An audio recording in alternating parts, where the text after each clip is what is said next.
2 heures. Je viens de passer 2 heures à récurer mon appartement et à tout essuyer, tout laver parce que j'avais besoin de vivre dans la propreté comme tout le monde. Et j'ai remarqué que avoir un chien, c'est super bien. Mais alors pour les poils, vous savez, c'est comme quand vous nettoyez, et vous avez l'impression que vous en rajoutez à chaque fois que vous nettoyez. Vous voyez le délire un peu?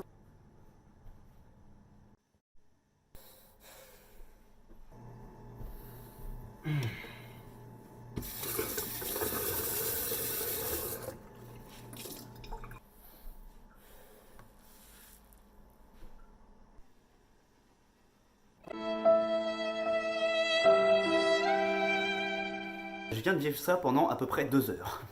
Mais bon, c'est pas grave, on passe le sujet. Donc, en tout cas, je voulais faire une vidéo aujourd'hui, les mecs, parce que j'avais envie de vous parler déjà. Et je suis en train de mâcher un chewing-gum. C'est pas parce que je suis débile, genre mais je voulais un petit peu faire le bilan de ce début d'été, déjà pour commencer au Canada, par rapport à la Covid, tout ça si vous voulez, mais aussi, je sais pas, j'avais envie de parler de plein de choses, puis aussi un petit peu, on va dire, l'avenir. Mon avenir ici. Il y a plein de choses à expliquer. Déjà tout d'abord, je me suis fait couper les cheveux. Vous voyez, la dernière vidéo, j'avais une sale gueule. Là, c'est déjà un peu mieux. Bon, même si ça commence déjà à repousser, c'est déjà mieux. Ensuite, j'ai une chemise Las Vegas Parano. Salut! Je m'appelle... Raoul Duke. Celle de Raoul Duke, et ouais, pour la référence, pour ceux qui connaissent les vrais bons films. Je suis actuellement dans les études. La dernière fois que j'ai fait une vidéo, j'étais pas encore dedans, mais je me suis retrouvé dans les études juste après la dernière vidéo, le dernier vlog. J'ai ici un Macintosh. Ce Macintosh permet de travailler dans mes cours, ceux que j'avais arrêtés il y a à peu près un peu plus de 4 mois maintenant, juste avant le confinement, suite à la fracture de ma jambe. Ça va déjà beaucoup mieux pour ceux qui me restent poser la question, je remarche quasiment comme avant en fait. Ça s'est remis relativement vite, contrairement à ce qu'on peut penser, contrairement à ce que je m'attendais aussi. J'ai encore des douleurs, c'est encore très limite, il y a encore des choses que je peux pas faire, et dehors je sors avec ma canne et mon attel en guise de sûreté. Mais en vrai, je suis plus obligé de marcher avec ma canne ni avec mon attel, je peux marcher tout seul. La preuve, voilà. It's a joke. Non, en vrai, ça va mieux. Voilà, je remarche vraiment comme avant, je reprends ma vie normale, je prends le bus, je vais voir des amis, je vais boire un verre avec des gens au bar, au restaurant. J'ai fait des soirées, ça m'a fait du bien parce que la dernière vidéo que j'ai faite, j'étais pas très bien. Vous vous souvenez, suite au confinement, et je me suis rendu compte que j'étais clairement pas le seul. Hein, évidemment, tout le monde a été confiné, tout le monde se sentait très mal. C'est dur, la solitude, c'est pas facile. Vous savez, heureusement que mon meilleur ami est présent. Ah, ou presque, quoi. On va dire presque. T'es réveillé ? Mais bon, en tout cas, voilà, ça reste quand même, heureusement que Houston est là, ça me permet psychologiquement de se sentir moins seul, et évidemment c'est quand même un fidèle compagnon, heureusement qu'il est là, vraiment, toujours mon tableau derrière.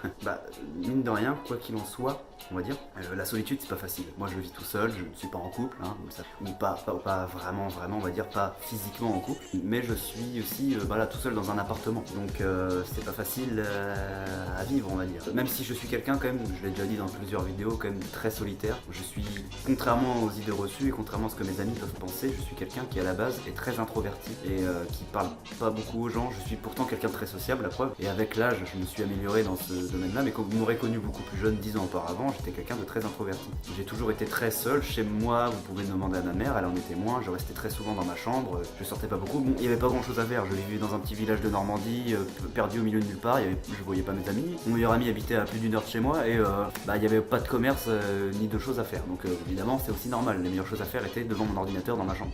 Mais ça n'empêche que j'étais très solitaire, ça m'a rendu en même temps plus solitaire d'ailleurs de vivre là-dedans. Ce qui a fait que ça m'a fait énormément de bien de venir vivre au Canada. Ça m'a permis de m'extravertir encore plus. Mais je suis quelqu'un qui est assez solitaire. Donc normalement la solitude ça me dérange pas tant que ça, mais j'ai mes limites. Comme tout être humain, on a besoin de contact humain. N'importe qui. Même le mec le plus solitaire du monde a besoin de contact humain. Il peut pas rester enfermé H24 pendant 100 ans, vous voyez. Donc j'en avais marre, j'avais besoin de voir des gens et voilà. Mais j'ai pas revu tous mes amis, ça me fait un peu chier, mais bon, tant pis, c'est comme ça. En tout cas, je suis content d'avoir revu beaucoup de mes amis très proches auxquels je tiens beaucoup. Beaucoup vont se reconnaître. Je les ai revus ces derniers temps. Je suis allé me balader dans Québec pour aller les voir. Tout ça, c'était cool. Et je compte le refaire dans l'été. Mais quand on parle de l'avenir ici au Canada, je me suis beaucoup fait de réflexion ces derniers jours, on va dire. Comment dire? Déjà, pour commencer, on va parler déjà de l'été. On va parler dans l'avenir proche. Cet été, je compte plus travailler que prendre de vacances, pour commencer. Car je suis pas complètement en avance, comme beaucoup de gens, parce qu'il y a eu le confinement. Or, les étudiants internationaux, nous, on se fait un peu baiser sur ce coup-là, parce qu'on a un visa à respecter, un délai à respecter. respecter et on n'est pas autorisé à vivre sur le territoire H24 là jusqu'à la fin de nos jours tant qu'on n'a pas une résidence permanente ou voire même la citoyenneté, vous voyez. Donc on a un visa d'étudiant à respecter, on a un délai. Si on le dépasse, on est illégaux sur le territoire en fait. On ne peut pas se permettre de prendre du retard. C'est pour ça que le confinement, c'est ceux qui ont plus pris cher dans cette histoire ici au Canada, ce sont les étudiants internationaux et les travailleurs étrangers. Parce que pour la plupart, leurs visas n'ont pas été prolongés pour tous.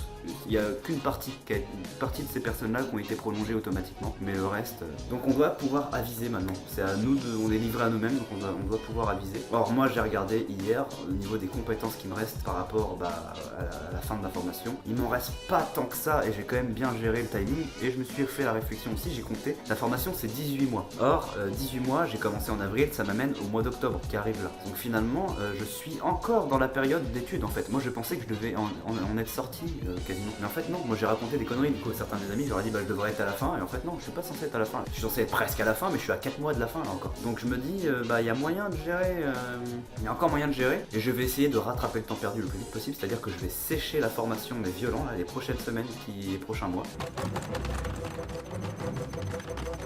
De telle sorte à pouvoir vraiment aviser ensuite par la suite pour mon visa. Car normalement après ma formation j'ai le droit à un visa de travail post-diplôme qui peut être d'une validité d'une durée de 3 ans. 3 ans, c'est-à-dire qu'avec la formation que je suis, je peux m'assurer encore au moins 3 ans sur le territoire. Et après avec ce visa, je pourrais normalement lancer ma demande de résidence permanente. Mais là après c'est l'avenir qui dira. Est-ce que le pays va m'accepter ou pas définitivement? Là on sait pas. Ça. Le diplôme n'assure pas ça par contre. Vous voyez, ce que beaucoup de gens pensent. Hein.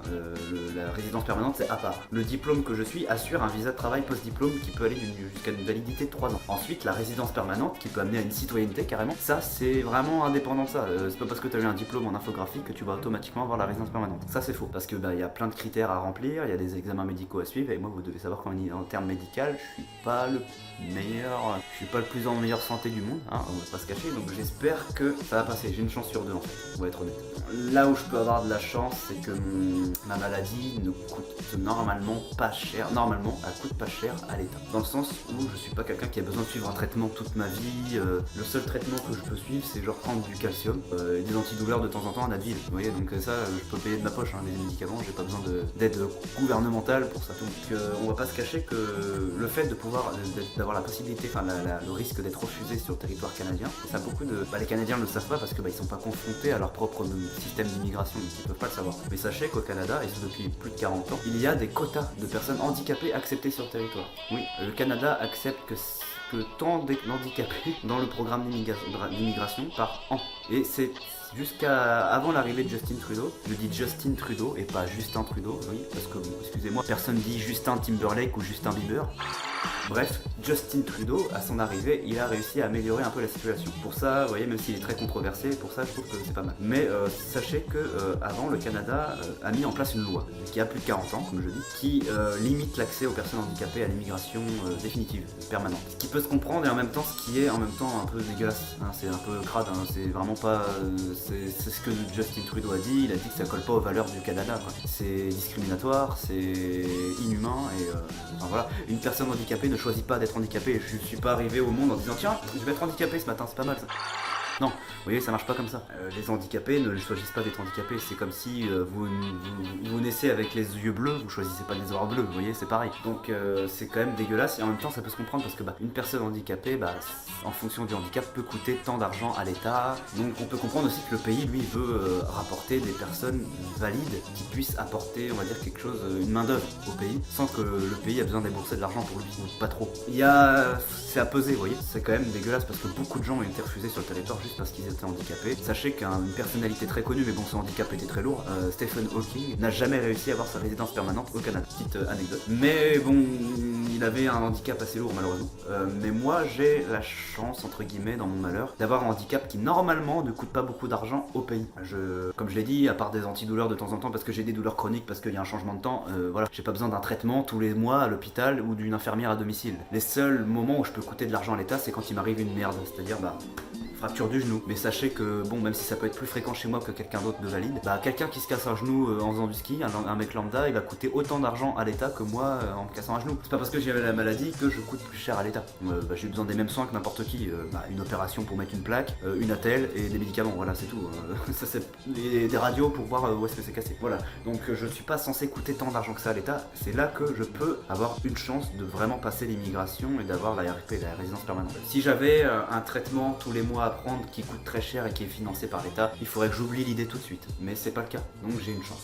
Donc mon avenir, on va dire, à ce niveau-là, est quand même assez aléatoire, on ne sait pas vraiment. Mais là où ça se corse en ce moment, c'est que c'est bien la formation à prise, j'ai appris ma formation, tout ça. Mais j'ai plus que 7 mois de validité du visa devant moi. Mon visa arrive à terme en janvier 2021. C'est-à-dire que j'ai 7 mois pour sécher la formation. Et il y a moyen de le faire, parce qu'il reste pas tant que ça, et il y aura juste un stage d'1 mois à la fin de la formation. Et une fois que j'ai mon diplôme, à la fin de la formation, je peux engager ma demande pour mon visa de travail post-diplôme directement. Et il peut être accepté dans la foulée. Donc j'ai moyen de gérer. Mais après, on va dire, dans le pire des cas, même si j'arrive à terme de mon visa aux 7 mois et que j'ai pas fini la formation, mais bon, ça devrait aller, bah je peux demander une prolongation, mais ça coûte de l'argent et il peut toujours y avoir une couille, il peut toujours se passer quelque chose de pas normal. Et si je pouvais l'éviter, ça serait bien. Maintenant, comment ça va se passer, je ne sais pas. Mais là, l'objectif pour moi, dans les prochains mois, c'est de sécher la formation le plus vite possible et d'engager les procédures pour le reste de mon immigration dans le pays, sur le territoire, au Canada, de manière générale et définitive. C'est-à-dire qu'au début, ça va être un visa de travail et puis après, ça va s'engager sur peut-être l'ARP. Peut-être. En ce moment, il y a aussi une polémique qui tourne. Sachez que pour ceux qui connaissent un petit peu ce qui se passe en ce moment au Québec, c'est surtout propre à la province du Québec, il y a un programme dont on a le droit en tant qu'étudiant, c'est le PEQ, PEC, mais moi je dis PEQ. Ce programme, ça s'appelle Programme de l'expérience québécoise, qui permet, en parallèle avec le visa de travail post-diplôme, dont j'aurai le droit officiellement, parce que le visa de travail post-diplôme c'est fédéral, c'est pas québécois, c'est canadien. Le PEC permet en fait d'avoir une accélération du processus d'immigration définitif, bref.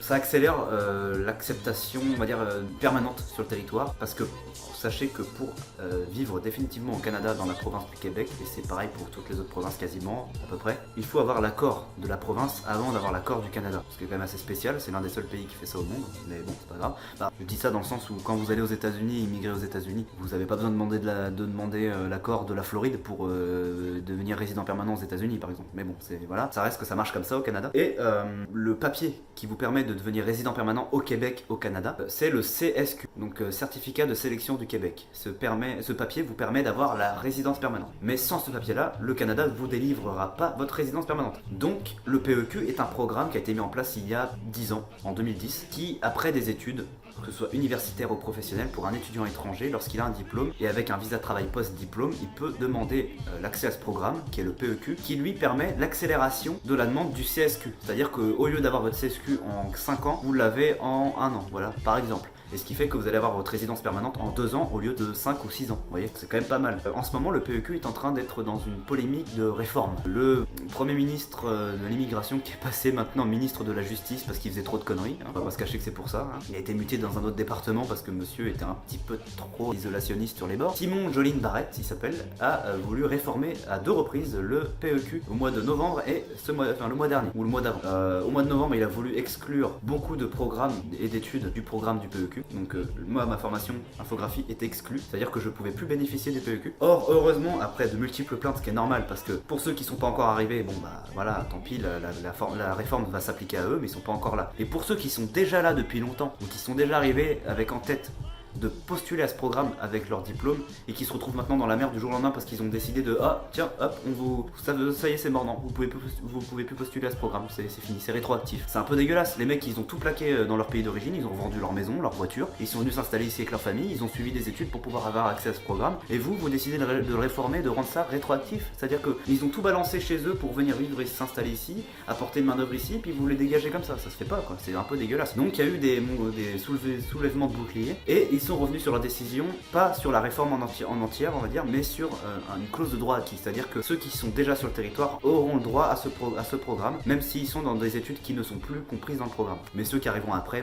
malheureusement c'est fini. Ensuite, ils ont voulu revenir à la charge pendant le confinement, c'est-à-dire qu'ils ont décidé, cette fois-ci, un petit peu plus maquillé on va dire, de réformer le programme en demandant une expérience de travail d'une durée de 2 ans pour quelqu'un qui fait des études en formation professionnelle et 1 an, voire 1 an et demi pour ceux qui font des études en université. Ce qui est complètement débile parce que le but du PEQ, c'est d'accélérer le processus d'immigration. Or, si vous demandez une expérience de travail de 2 ans, en fait, il va falloir autant de temps pour obtenir votre CSQ que si vous postuliez au PEQ. Donc en fait, ça servira plus à rien de postuler au PEQ, autant postuler au CSQ directement, quoi. Donc, il y a encore des soulevés de bouclier et là, le programme, la réforme a été mise le dossier, on va dire, a été transféré à une autre personne. Donc on espère que la réforme va être de nouveau révisée dans le bon sens du terme. Mais ça, on ne sait pas. Mais mon avenir dépend beaucoup de ce programme, mon avenir ici. Et sachez que moi, j'ai des projets assez utopiques, mais réalisables, on va dire, assez conséquents pour l'Amérique du Nord, le Canada et même, pourquoi pas, même les États-Unis. Mais à partir d'ici, des projets entrepreneuriaux, je sais pas si ça se dit. J'ai un projet d'entreprise, voilà, ça fait des années que je l'ai, depuis que je suis tout jeune. J'ai envie,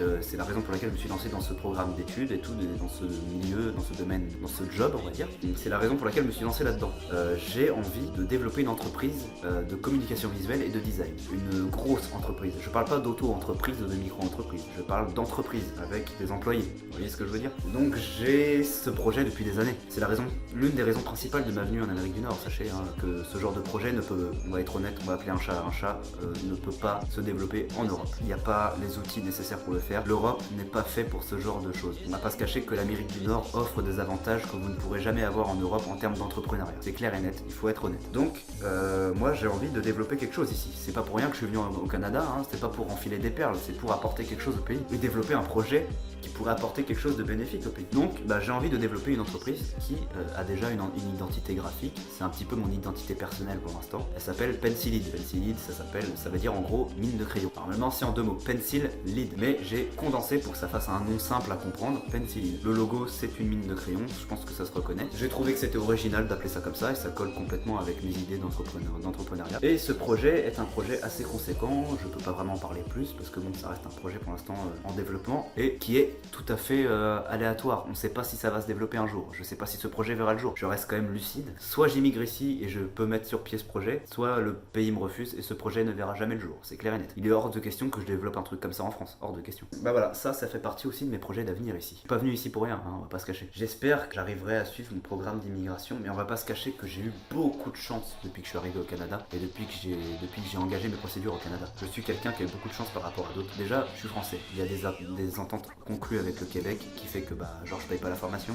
J'ai quasiment les mêmes droits en tant qu'étudiant qu'un étudiant québécois, vous voyez. J'ai le droit à la RMQ, vous voyez, je relativise beaucoup. Moi, je suis un français qui, contrairement à beaucoup de français qui aiment bien râler, on va pas se cacher que la mauvaise réputation du français à l'étranger, c'est à cause du français qui râle tout le temps. Moi, je fais pas partie de ces français-là, vous voyez. Je reste français dans l'âme, je râle des fois pour des petites choses, mais en vrai, je suis quelqu'un qui s'est relativisé très vite et j'ai beaucoup de chance. J'ai beaucoup de chance d'être dans cette formation, j'ai beaucoup de chance de ne pas la payer, j'ai beaucoup de chance d'avoir une porte ouverte énorme par rapport à d'autres personnes qui suivent d'autres programmes d'immigration sur l'immigration définitive au Canada. C'est-à-dire que cette formation me permet d'avoir accès à un visa de travail post-diplôme et un programme québécois qui me permet d'avoir accès à la résidence permanente de manière ultra rapide, ce qui est quand même quelque chose de vraiment énorme. On va dire que j'ai eu beaucoup de chance dans le sens où dès que j'ai commencé mes procédures pour venir étudier déjà au Canada, tout est allé très vite. Contrairement à d'autres personnes, j'ai parlé il y a quelques jours avec des amis, on était partis boire un verre au restaurant. J'ai parlé avec des amis français qui eux sont venus ici et eux ça leur a pris énormément de temps avant d'avoir le CAQ et le permis d'études. Eux le CAQ il leur a fallu genre 3 mois et le permis d'études ils l'ont eu quasiment juste avant de partir, la veille de prendre l'avion. Moi mon CAQ je l'ai eu en 2 semaines et mon permis de travail, mon visa fédéral, je l'ai eu le jour où je suis allé faire mes données biométriques à l'ambassade du Canada à Paris. C'est-à-dire que je suis allé faire ma demande de ce visa à Paris à l'ambassade du Canada, le soir en rentrant de Paris au Mans, dans la ville du Mans, donc il y a 1 heure de train. Dans le train en fait j'ai reçu la réponse sur le site du gouvernement canadien disant que j'avais mon visa. Et du coup là j'étais tranquille, j'avais 1 mois devant moi pour commander mon billet d'avion, réserver mon billet d'avion, préparer mes affaires. J'ai eu un temps normal, tout est allé comme sur des roulettes, à croire que le pays voulait vraiment que je vienne quoi. C'est vraiment allé comme dans du beurre quoi, j'étais vraiment tranquille quoi, ça s'est super bien passé moi, vraiment par rapport à d'autres personnes. Que je m'attendais pas d'ailleurs, moi je m'attendais normalement le délai minimum pour avoir le visa de travail le permis de travail et le permis d'études c'est 3 mois minimum. Moi ça a été à peu près 4 heures. On va dire autre chose, là où j'ai beaucoup de chance, ça se suit encore aujourd'hui. Là fallait déclarer ses impôts il y a pas très longtemps. J'ai des impôts ici au Canada et en plus il y a des impôts provinciaux et fédéraux. Il y a la province et le pays. J'ai reçu ma feuille d'impôt et vu que je sais pas comment ça marche, j'ai pris beaucoup de retard et vu que j'étais à l'hôpital et tout à ce moment-là et tout le merdier, j'ai pas pu gérer ça avant. Et je sais pas à qui s'adresser tout ça, donc là je vais pouvoir gérer ça, mais il s'avérait que j'avais dépassé le délai depuis longtemps, ce qui fait que j'avais pas eu le temps de déclarer mes impôts. Or là, il y a un ami qui m'a envoyé un message il y a pas très longtemps, il y a quelques jours, disant que finalement la date limite date de déclaration d'impôt, elle a été décalée au mois de septembre. Genre la chance quoi, le bol, le truc veut tomber du ciel quoi, le mec a trop de chance. Alors que si je déclare pas mes impôts, sachez que ça peut me coûter très cher à l'avenir si je veux immigrer ici. Donc j'ai intérêt à gérer ça d'ailleurs, hein, vraiment, à l'avenir. Mais ensuite, pareil, là où j'ai eu beaucoup de chance, c'est que là, vous voyez, bah, il me reste 7 mois avant la fin de mon visa d'études. On a repris la formation pile au bon moment et il me reste pas beaucoup de compétences dans mes études et dans mes cours à finir avant de finir la formation et de passer tout de suite à l'autre étape migratoire, on va dire. Donc là, pareil, j'ai encore beaucoup de chance là-dessus. Là, j'ai vraiment... à chaque fois, ça passe à ça en fait. À chaque fois, ça passe vraiment à ça pour moi. Depuis que je suis arrivé au Canada, ça passe vraiment à ça. Pareil, autre chose, je sais pas, un truc simple. Ma jambe, quand je me suis fracturé la jambe, ça aurait pu me coûter tellement cher à l'hôpital. Le fait d'être français, d'avoir le droit à la RMQ, j'ai rien payé, vous voyez. J'ai payé genre juste internet et la wifi à l'hôpital, c'est tout ce que j'ai payé. J'ai vraiment eu beaucoup de chance depuis que je suis arrivé ici pour plein de choses, pour ce qui est de l'aspect immigration, l'aspect études, l'aspect académique, l'aspect médical. J'ai eu à chaque fois l'aspect financier, on va dire, ou de déclaration d'impôt. À chaque fois j'ai trop de chatte, à chaque fois j'ai trop de bol les mecs. Autant dire qu'en fait bah, c'est quasiment un signe. Donc c'est, vous voyez, si j'ai à chaque fois beaucoup de chance, c'est un signe, il faut qu'absolument je chope les opportunités au bon moment. C'est que, vous voyez, le destin veut que j'immigre ici, que je m'en sorte et que j'y arrive quoi. Donc bah il faut pas que je lâche le truc, vraiment pas. En tout cas voilà, mon avenir est à peu près comme ça, ici au Canada. J'ai des projets, j'ai envie de développer des choses. Ensuite bah, après j'ai envie de bouger, j'ai pas forcément envie de rester au Québec ou à Québec. Je compte un jour peut-être aller vivre quelque temps à Montréal, voir ce que tu sais, changer un peu de ville, un peu de panorama. Et puis après bah, je compte aller dans d'autres provinces, hein. Je compte bouger de province à province, d'aller vivre. Je compte voyager en fait.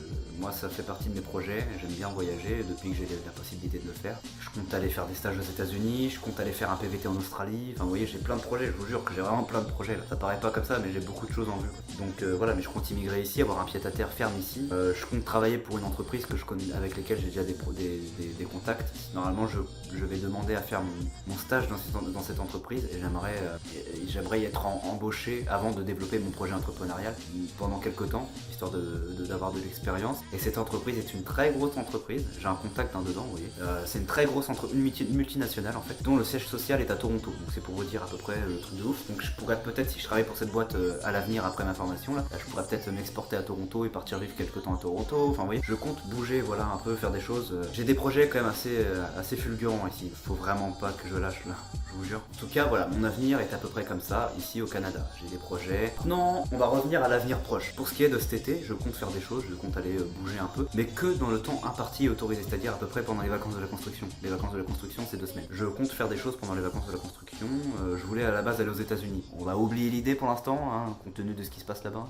Mais je vais peut-être. Alors je voulais aller dans l'Ouest canadien après, mais l'Ouest canadien, je ne sais pas comment je pourrais y aller en fait, parce que déjà c'est cher et les compagnies aériennes c'est un peu compliqué en ce moment avec la Covid. Donc je sais pas comment. Je voudrais vraiment aller dans l'Ouest, aller visiter les Rocheuses et tout. Ça fait longtemps que j'aurais dû y aller. J'aurais dû y aller au mois d'avril déjà, donc c'est pour vous dire. Là je me suis dit j'aurais pu y aller pendant les 2 semaines de la construction. Je sais pas si c'est faisable, c'est pas faisable je pense. Donc je vais finalement peut-être, j'irai une autre fois, tant pis. Mais je vais probablement aller à Ottawa et Toronto, et même jusqu'au chute du Niagara. J'ai appris que les sociétés de bus, donc les bus qui vous emmènent aux États-Unis, les bus de voyage, vont réouvrir normalement bientôt. Normalement. Ce qui fait que je compte m'organiser un petit périple à Ottawa, c'est-à-dire faire 2 jours à Ottawa, une nuit et 2 jours à Ottawa, ensuite pour visiter, ensuite aller à Toronto, une nuit et 2 jours à Toronto, et aller au sud du Niagara, puis revenir, c'est-à-dire faire à peu près une semaine comme ça en Ontario et revenir ici tranquillement. Ça me ferait des petites vacances, ça me permettrait de souffler, et puis de faire ça pendant les vacances octroyées hors de la formation, et pas prendre des vacances supplémentaires qui boufferaient du temps sur ma formation. Donc voilà, je compte seulement prendre que les vacances pendant la période autorisée. Ensuite, pour le reste du temps, je vais aller me balader un peu à Québec, voir des amis, faire des soirées, tout ça, mais je vais bosser à mort. Je vous jure que je vais trimer là, parce qu'il faut que je finisse la formation dans le temps imparti, mais vraiment. Donc maintenant, pour faire le bilan un peu vers la fin de cette vidéo, parce qu'on arrive à la fin, déjà bien longue, j'ai envie de parler un petit peu de mon ressenti, le bilan depuis que je vis au Canada. Ça va faire plus d'un an maintenant que je vis au Canada. Quel est mon ressenti, quel bilan j'en fais? Ça me convainc de rester ici, en vrai. Déjà j'estime, je l'ai déjà dit dans beaucoup de vlogs, que ma vie a commencé ici en fait. Ma vie elle a vraiment commencé ici. En France j'ai eu qu'une vie d'étudiant. Ici j'ai une vie d'étudiant mais en même temps je vis tout seul chez moi, je fais mes courses, je me balade dans la ville, je prends le bus, je vois des amis, je vais boire un verre au bar, je compte passer le permis bientôt, j'aurais dû le faire il y a très longtemps, normalement je devrais avoir le permis depuis mes 17 ans normalement. Mais il y a eu beaucoup de barrières qui se sont posées à moi et fait que aujourd'hui j'ai pas de permis, pas de voiture. Mais je compte me pencher là-dessus très prochainement, mais vraiment très prochainement. Pour ce qui est de ma vie, ici, pour moi ma vie elle est ici. Vous voyez la raison pour laquelle j'ai envie de rester ici. Mais mes projets nécessitent de rester ici. Mais aussi j'ai pesé beaucoup le pour et le contre. Vous voyez, en quelques années on m'a beaucoup dit ouais l'Amérique du Nord c'est pas comme l'Europe, c'est plus compliqué, marche ou crève, capitalisme. Mais en même temps il y a beaucoup d'avantages ici qu'on n'a pas en France. Mais vraiment. Et je me sens bien ici. Il y a une certaine qualité de vie ici et un savoir-vivre ici qu'on n'a pas en France et qui se perd en France d'ailleurs, qui était le cas avant en France, mais il y a genre 40 ans. Voilà, à l'époque de nos parents, de la jeunesse de nos parents, mais aujourd'hui c'est fini. Aujourd'hui vous vous baladez dans Paris, vous retournez toutes les secondes par peur de vous faire poignarder. Vous voyez. Vous vous baladez dans Québec ou à Montréal même, vous n'avez pas peur de vous faire poignarder. Donc il y a plein de choses, l'atmosphère, la qualité de vie, tout ça est vraiment différente. Le pays est en pleine expansion, en plein développement, il y a du travail à l'appel, il y a des perspectives d'avenir, il y a quand même quelque chose ici qu'on ne trouve pas en Europe. Donc j'estime que voilà, le Canada c'est un très beau pays et c'est un pays dans lequel je veux vivre. Moi je me suis fait la réflexion ces derniers temps. Je trouve qu'on se sent bien ici. C'est un pays que je trouve vraiment beau et une belle nation. La province du Québec est une belle province, une province vraiment géniale. Mais le Canada tout entier, je trouve que c'est un beau pays. Il faut quand même avouer les choses, c'est un très beau pays. C'est pour ça que je trouve ça drôle, assez étrange. Mais après bon, moi j'ai pas mon mot à dire, je suis un étranger. Mais de voir beaucoup de Québécois dire que ouais le Canada, nous on est le Québec, on n'aime pas le Canada, ça peut se comprendre parce que le Canada est considéré comme un pays anglophone avant d'être francophone. Mais, je peux vous jurer les gars, si vous sortez un petit peu, vous regardez ça avec un œil extérieur, une perspective extérieure, vous voyez, nous vu de la France, ou vu de d'autres pays du monde, le Canada a une très bonne cote, je vous jure. Le Canada dans sa totalité est un pays super bien coté. C'est un pays qui a une très bonne réputation, vraiment, je vous jure. Le pays est considéré comme étant un havre de paix, et un pays qui n'a jamais... C'est un pays qui a jamais déclaré de guerre, qui a participé à des guerres qui n'en a jamais déclaré. Un pays qui, on n'entend jamais parler, ce qui se passe jamais rien, un pays qui est quand même assez sécuritaire, un pays avec beaucoup de perspectives, un magnifique pays très écolo, très vert, avec beaucoup de paysages, beaucoup de nature. Un pays qui a la chance d'avoir la richesse du bilinguisme. Ici, il y a de la francophonie et de l'anglophonie. Je sais pas, je trouve que le Canada, vous savez, il y a pire que de vivre au Canada, les gars. Ça, c'est mon avis personnel. Moi, je trouve que le Canada est un beau pays. Le Québec est une province très différente des autres. Une province qui apporte cette richesse d'ailleurs. La différence du Québec par rapport aux autres provinces apporte une richesse au Canada. C'est pour ça que je trouve que c'est bien. La francophonie déjà. Mais bon, voilà, je trouve ça dommage de dire que le Canada c'est pas bien. Je trouve que c'est un très bon pays. Et je suis heureux et chanceux d'être ici. Voilà. Mais d'un autre côté, je me suis battu pour être ici. Je suis pas arrivé comme ça en claquant des doigts, je vous le dis tout de suite. J'ai mérité ma place. Après, bon, ce qui est difficile, c'est la famille. Les 3 critères qui me feraient rentrer en France contre mon gré, ce serait la famille. Enfin, contre mon gré, pas vraiment. La famille, c'est quand ça te manque, mais ce serait la famille. L'aspect financier, si je suis dans la merde. L'aspect médical. Parce qu'on va pas se cacher qu'en France, pour ce qui est du médical, et ça tout le monde le sait, c'est le pays qui a la médaille d'or. Mais c'est bien la seule chose qui retiendrait les gens en France, c'est l'aspect médical. Pour le reste, il n'y a rien qui te retient en France. Absolument rien, je vous jure. Mais voilà, c'est les 3 critères qui me feraient rentrer en France. Pour le reste, aucune raison de rentrer en France. Aucune, absolument. Là, si je dois faire le bilan de ce que je vis ici, sachez que j'ai trouvé plus d'avantages que d'inconvénients à vivre au Canada par rapport à la France. Voilà, après... En plus d'1 an, on peut pas vraiment savoir. Il faut que je vive ici encore plus longtemps pour vraiment me dire mais peut-être qu'à l'avenir je vais découvrir plus de désavantages qu'autre chose. Mais pour l'instant, ça va. Non, puis je me sens bien ici. Houston aussi se sent bien, on se sent chez nous. On est bien ici. C'est quand même un bon pays là. Voilà. Mais bon, bref, en tout cas, voilà, c'est à peu près ce que je voulais vous dire. Si, l'autre fois je me faisais une réflexion. Ça n'a rien à voir, bon, ça a un rapport avec le Canada. Mais j'observais un petit peu les véhicules de police. Vous voyez ici, les véhicules de police par rapport à la France, c'est des véhicules américains. Vous voyez, c'est les mêmes qu'aux États-Unis. Vous avez des grosses Dodge, des gros Ford Explorer, là, des gros trucs bien badass là. Je regardais à Québec, vous voyez, c'est les mêmes véhicules qu'à New York par exemple, c'est des Ford Explorer, les voitures de police, c'est les mêmes. Pourquoi à Montréal, les gars, vous avez ça en guise de voiture de police? C'est un véhicule familial. Ça s'appelle un Dodge Caravan. Vous pouviez pas faire comme dans toutes les villes d'Amérique du Nord, c'est-à-dire avoir un Ford Explorer? Pourquoi ils ont... Je me demande ce qui s'est passé dans la tête du département de police de Montréal là. Mais quand ils ont dit tiens, en guise de voiture de police, ce qu'on va faire, on va prendre un... Non, pas un Ford Explorer, tiens, on va prendre un Dodge Caravan, c'est pas mal. C'est un véhicule familial. Oh, c'est pas grave, il y a de la place. C'est comme si en France, En guise de véhicule de police, ils avaient décidé de prendre, je sais pas moi, un Renault Scénic. Je me faisais la réflexion le jour en voyant des vidéos qui défilaient sur TikTok contenues des événements en ce moment à peu près à travers toute l'Amérique du Nord et même le monde, hein, Black Lives Matter, vous voyez, tout le monde reconnaît un petit peu ce qui se passe et ça défile sur TikTok tout le temps. Je regardais les véhicules de police par curiosité, mais je me suis rappelé, j'ai vu qu'à Montréal ils avaient des véhicules assez spéciaux en guise de véhicules de service de police. Mais bon bref, en tout cas, voilà, c'était un petit peu hors sujet, mais je me faisais la réflexion quand même.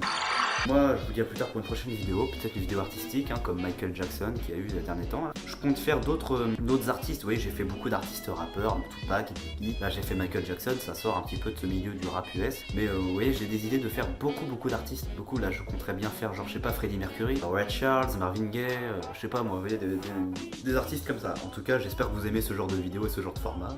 Je vais en faire d'autres, hein, pas de soucis. Et puis, bah, je vous dis à plus tard pour un prochain vlog. Ciao les potes, portez-vous bien et bon été à vous. Please don't talk about me when I'm gone. Oh, honey, though our friendship's